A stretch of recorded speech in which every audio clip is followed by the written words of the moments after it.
자, 여러분들 이번 클립에서는 이 키워드들의 공통점인, 잘 보시면 이 문과 관련된 이야기를 한번 해볼 텐데요. 자, 먼저 이 문이 과거와 미래와 뭐 어떤 연관관계가 있을까요?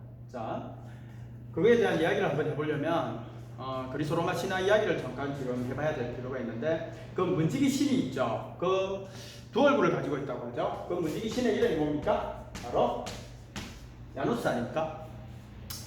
자, 한쪽에는 인상을 쓰고 있는 얼굴, 한쪽에는 밝게 웃고 있는 얼굴이 있어요. 자, 그런 얼굴을 가지고 있죠. 자, 인상을 쓰고 있는 얼굴은 과거를 돌이켜보면서 이 본인의 지난 모습을 반성을 해라는 뜻이고요. 그걸 바탕으로 해서 환하게 밝게 웃는 것은 미래를 그렇게 밝게 개척해 나가라, 그런 뜻이었답니다. 자, 그래서 우리 이 야누스의 문지기 신이 등장을 하는데, 이게 우리 지금 일상적으로 쓰는 용어에는 당연히 1월이라는 단어, 제니월이 남아있죠.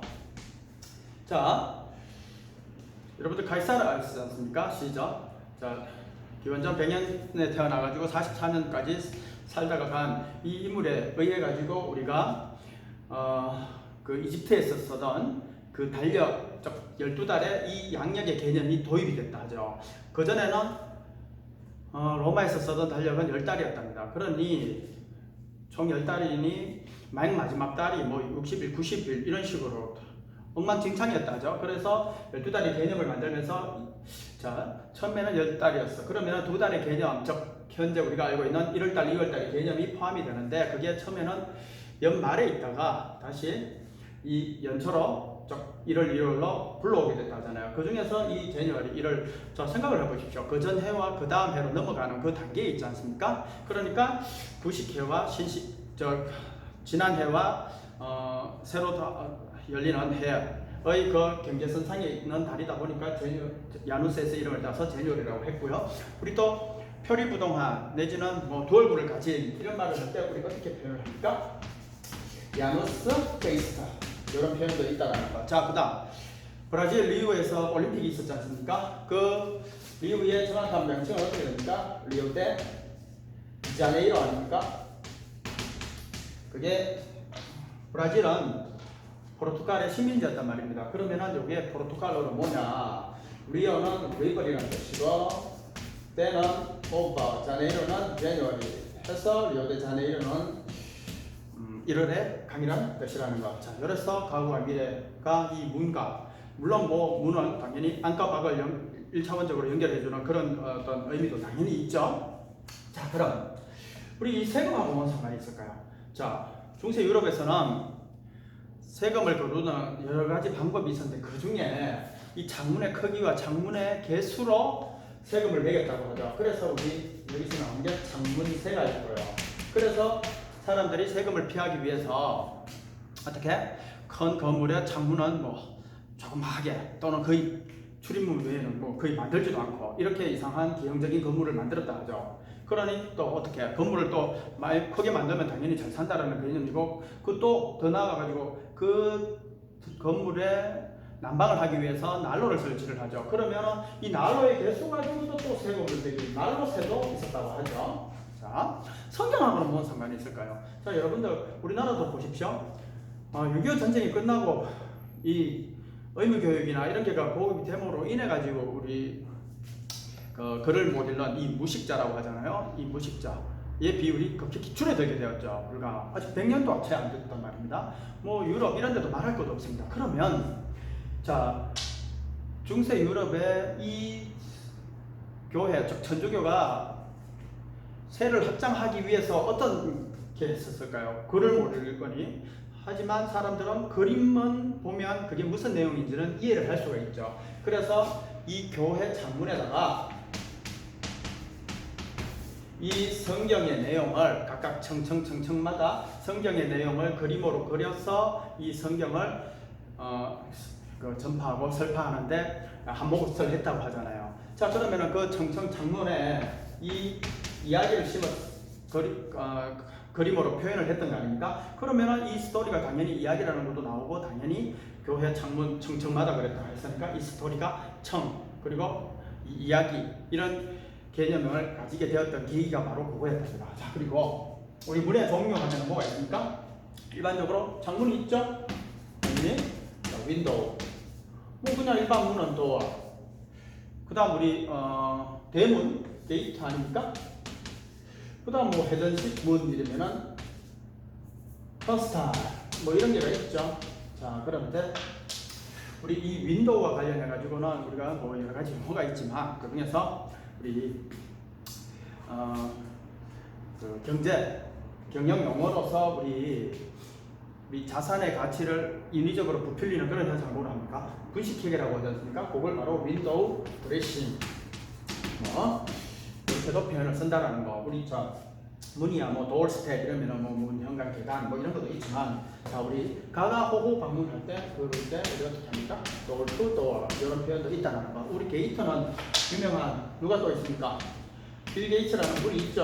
지금 세기에 뭐 이온이 되니 많이 이런 얘기를 하지 않습니까? 빌은 지폐고 게이트는 대문이에요. 자, 그러니까 이 성명학적으로 보면 이 빌 게이츠 이름은 돈이 굴러 들어오는 대문이라는 것이기 때문에 돈을 많이 벌 수밖에 없는 그런 아주 멋진 이름이죠. 참고로 우리 마크 저커버가 하잖아요. 이 페이스북, 이 저커가 설탕이고요. 버거는 산이니까 설탕산, 조상들이 당연히 그 설탕 장수를 했던 그런 사람이다. 이름으로 보면. 자, 그러면 우리 턴이 돌다니까 이게 회전문입니다. 자, 이 회전문만 있지는 않을 겁니다. 여러분들 잘 보시면 그 옆에 반드시 일반 문이 또 있죠. 자, 그게 왜 그러냐?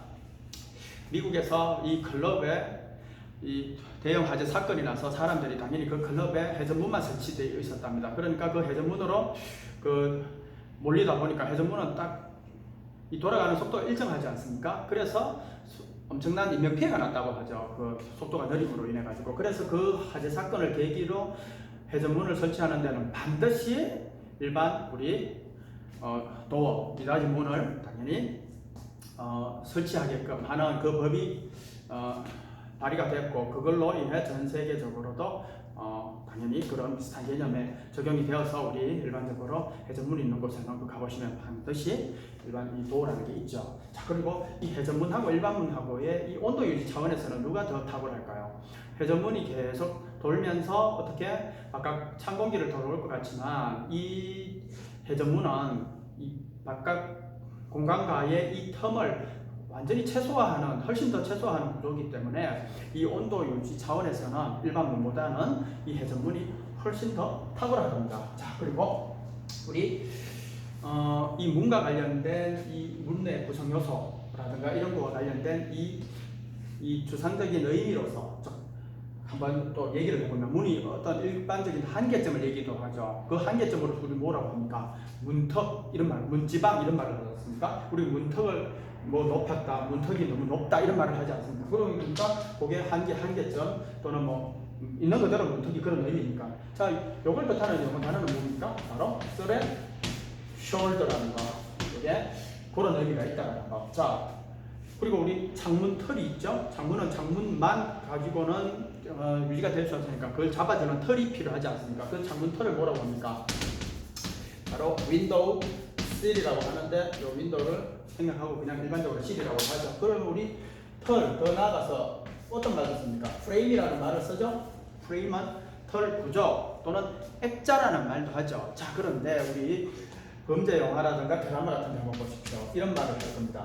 I am framed. 나는 어떤 구조 속에, 털 속에 갇혔어라는 말이겠죠. 있는 그대로 하면 이게 바로 나는 억울하게 누명을 썼어, 이런 표현이 된답니다. 자, 우리 교회 그 일반 창문이 일반 투명한 유리였다가 어떻게 됩니까? 아주 알록달록한 고급한 하기 위한 이 일환으로서 알록달록한 창문 유리를 썼죠. 그게 바로 우리 뭡니까?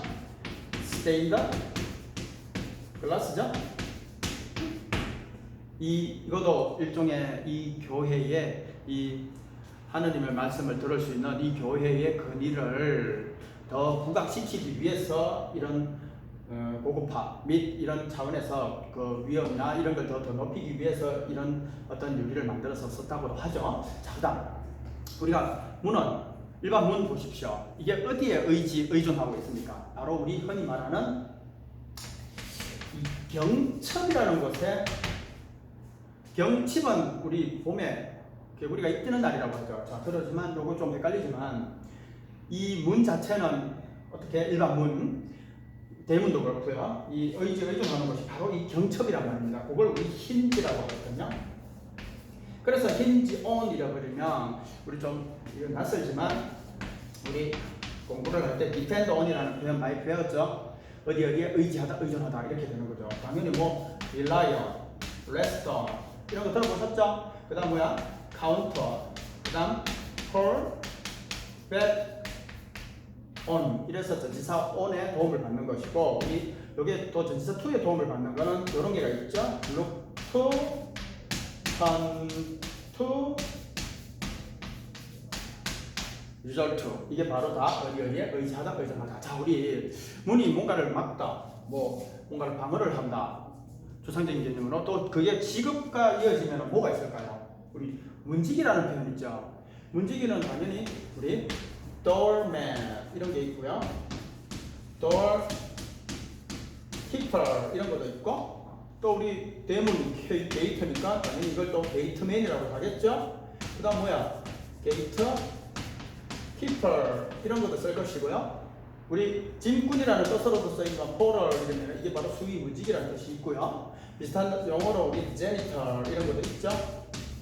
자, 그 다음 우리 문지기 이러면 당연히 그런 의미인데 문지기 이론이라고 여러분들 들어보셨습니까?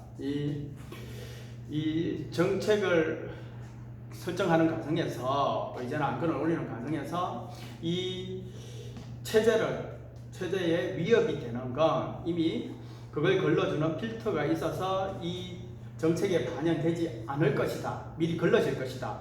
와 관련한 이론. 그게 바로 문지기 이론이죠. 그런 게 있다는. 자, 우리 또 뭐 있습니까? 우리 문지기라고 하면 그런 어떤 의미가 있지만 우리 수문장 이러면은 요즘은 골키퍼라는 뜻으로 더 많이 쓰이죠. 하지만 이 문지기라는 표현도 뭐 골키퍼의 북한식 말이 되기도 하고요. 문지기라는 말 자체가.